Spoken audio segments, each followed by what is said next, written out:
Hi you guys, it's Kim with Up the Meat Gluten Free Cake. Today I'm going to show you how to make these unbelievable gluten free beignets.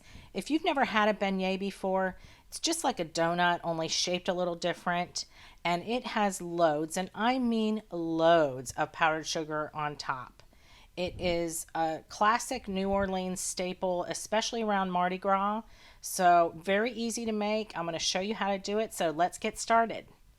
So this is essentially my gluten-free sweet dough. Same as my cinnamon roll dough. You've made it before. You've seen it before. So simple. I'm going to put a link in the description box below for the recipe, of course, so you don't have to worry about catching all the ingredients here. But we've made this so many times. It's in so many of my videos, like I said, that you have seen this dough before. I guarantee it. And once it's smooth, of course, we let it rise until doubled in size, and then we refrigerate it overnight. And the reason we refrigerate it mainly is because a cold dough is so much easier to work with. It kind of solidifies, all the butter and everything solidifies in there and allows us to knead it really well. We wouldn't be able to really knead it. It'd be too sticky if we didn't refrigerate it overnight. So now that this has kneaded, and again, we're not needing to develop gluten because there is no gluten. We're just knocking back that air, getting rid of the air bubbles, and making the dough smooth. So once we do that, go ahead and roll it out into about between a quarter to a half inch thick. It's not like necessary to be exact on the measurements of how big your rectangle will be when you roll it out. It's more important to go by the thickness of the dough.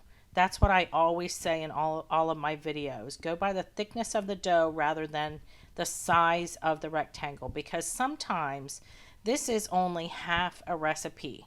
So sometimes you will have a different amount. If I were to pull out half a recipe, or what I think is half a recipe, it may be different than what you pull out of your bowl for half a recipe. They may be not quite the same unless you actually put them on a scale and weigh them.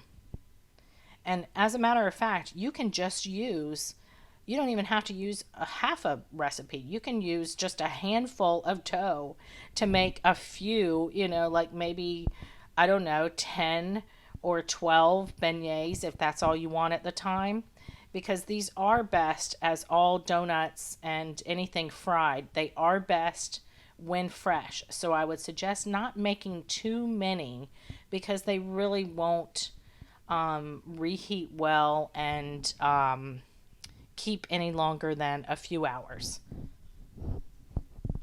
So make what you know that you're going to be able to eat that day. Now I'm making these into more square shaped, and they're more like bite size, but you can make them bigger if you'd like. That's up to you.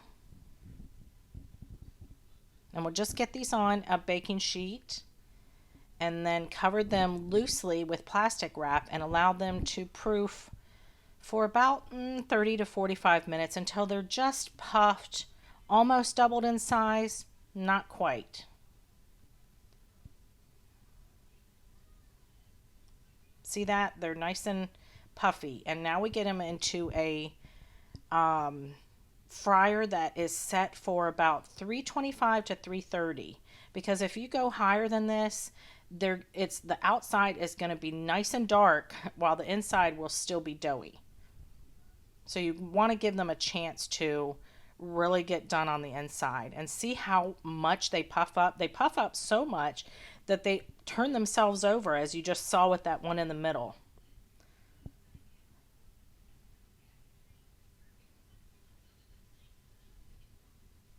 Don't overcrowd the fryer because then the temperature will drop too much and you'll be left with greasy beignets, and nobody wants greasy beignets. And then just take them out with a spider and put them on a plate or a bowl or whatever you want to put them on or in. And that's it, you guys. So simple. Now, in New Orleans, Cafe du Monde in particular, I saw a video. they pour on the powdered sugar. So I'm going by what they do because why not? They are the original beignet place, I think, in America. So go for it. I think these would make New Orleans proud, don't you? Enjoy.